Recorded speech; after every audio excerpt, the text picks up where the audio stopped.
ஓம் சக்தி. உலகமெல்லாம் சக்தி நெறி ஓங்க வேண்டும். ஒவ்வொருவர் மனக்குறையும் நீங்க வேண்டும். குரு நிந்தனை என்றால் என்ன?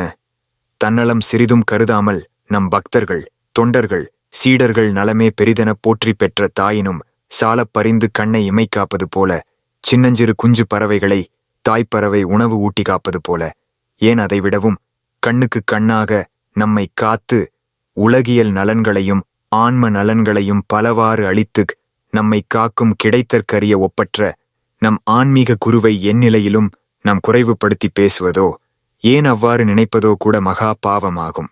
அத்தகைய குரு நிந்தனையை நாம் ஒருபோதும் நம் வாழ்வில் செய்தல் கூடாது.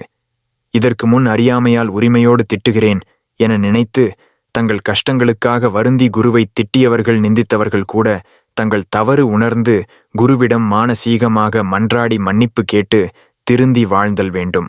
வாழ்வில் கஷ்டங்கள் துன்பங்கள் வந்தாலும் கூட அது நம் ஊழ்வினை என்றும் நாம் நம் முற்பிறவிகளில் செய்த கர்ம வினைகளால் வந்தது என்றும் உண்மையை உணர்ந்து இந்த ஊழ்வினை கொடுமைகளிலிருந்து நம்மை காப்பாற்ற நம் ஆன்மீக குருவான அம்மா அருளியுள்ள வழிமுறைகள் பக்தி, தொண்டு, தியானம், தர்மம், வேள்வி, வழிபாடு, மௌனம் போன்றவற்றை நாம் நம் வாழ்வில் நம்பிக்கையுடனும் பொறுமையுடனும் குருவை வேண்டி நன்றியுடன் கடைப்பிடித்து நலம் பெற முயற்சிக்க வேண்டுமே தவிர, எந்நிலையிலும் குருவை திட்டவோ, கோபித்து பேசவோ, சந்தேகப்படவோ, நிந்தனை செய்யவோ கூடவே கூடாது.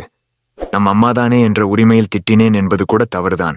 நம் குரு அம்மா நம்மை எப்படியெல்லாம் வழிநடத்தி பேராபத்துகளில் இருந்தெல்லாம் காத்தார்கள் என்பதையும், நம்மை அறியாமலேயே எவ்வளவோ நம்மை நித்தமும் காத்து வருகின்ற கருணையையும் எண்ணி எண்ணி அசை போட்டு என்றென்றும் உள்ளம் நிறைந்த முழு குரு பக்தியுடனும் நன்றி பெருக்குடனும் நெகிழ்ச்சியுடனும் நம் ஆன்மீக குருவிற்கு கோடி நன்றிகளை தினந்தோறும் சொல்லி குருவின் திருவடிகளை மனதாரப் போற்றி வணங்கிடல் வேண்டும்.